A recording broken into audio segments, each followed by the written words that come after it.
Nostalgia is no longer just a feeling. It's now a design language.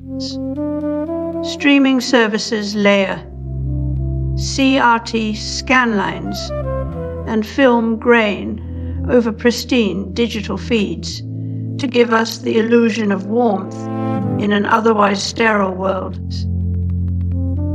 Audio apps emulate vinyl crackle, not because it's necessary, but because it sells comfort. These curated artifacts create what Mark Fisher called hauntological moments, remnants of past technologies that now haunt our present through design. In a culture overwhelmed by data and digital amnesia, the digital landscape can feel alienating. That's why retro aesthetics are used like emotional branding, offering a sense of familiarity in an otherwise confusing world. This isn't about remembering the past, but simulating it. It's about creating trust through the illusion that things were simpler, warmer, more human. But when you start to look closer, the past these designs invoke was just as complex and fractured as our present.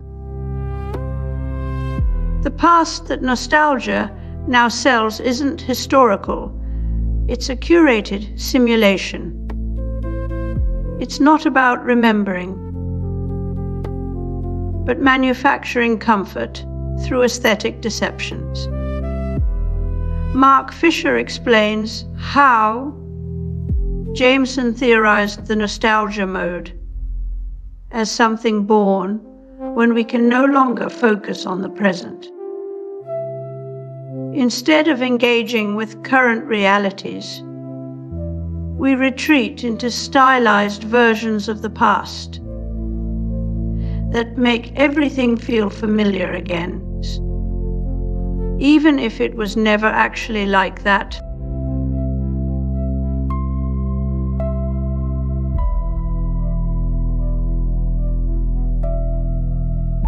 In Camera Lucida, Roland Barthes describes a moment of revelation when looking at photographs, not just an image, but a wound in time. He calls it the that has been. It's the certainty that something once existed. This is nostalgia's trick, not memory, but proof of absence. Designers use this to make their sterile digital products feel like relics. A grainy filter or a fox.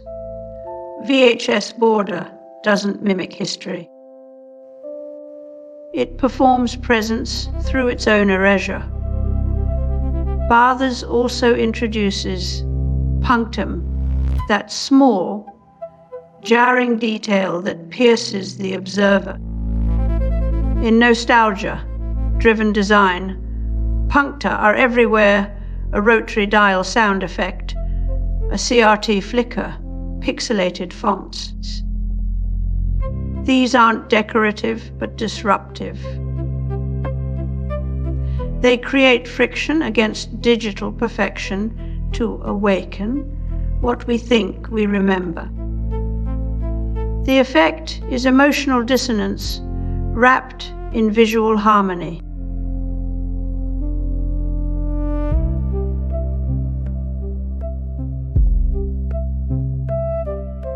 The clean lines and functional elegance of mid-century design have re-emerged in modern UI as a reaction to digital clutter.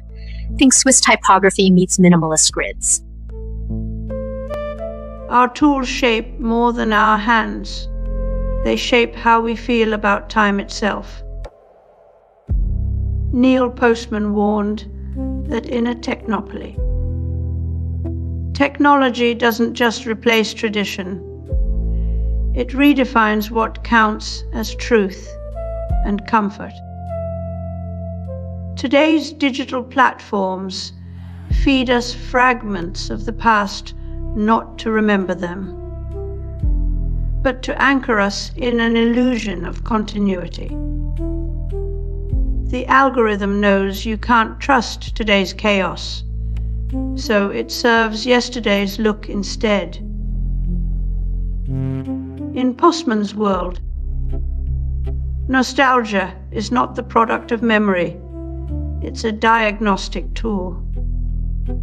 A nostalgic interface acts as emotional checksums, verifying to your mind that you're operating within acceptable psychological parameters. The grainy textures and analog fonts we see everywhere today aren't authentic relics. They're data points in an emotional ledger designed for quick recognition. Mark Fisher described this as a retreat from meaning into moods. The past becomes not something to be understood, but a texture to be sampled, like an auto-tuned voice or a retro-styled emoji. This isn't about remembrance. It's about emotional calibration in the face of digital alienation. We mistake familiarity for warmth, and warmth for trust. But what we're really doing is letting our emotions be calculated.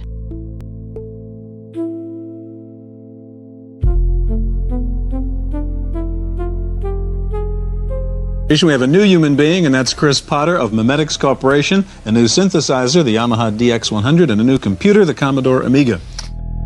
Modern tools like AI voice cloning and photorealistic retro filters are not just mimicking the past, they're fabricating it in real time,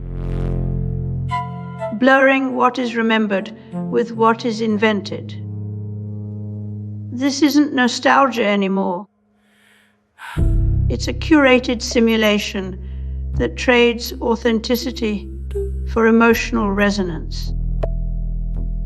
When we can generate the sound of vinyl crackle or recreate vintage fonts with perfect digital precision, memory becomes another layer to be edited and reassembled. It's no longer about preserving history. The future of nostalgia is not a sentiment, but a strategy, an engineered emotional trigger that masquerades as heritage or tradition. It's not about remembering, it's about feeling something that feels remembered. Baudrillard once said, "We no longer live in history, but in its phantasms." Today, those phantasms are being coded into software that sells everything from virtual vintage guitars to AI-generated family albums.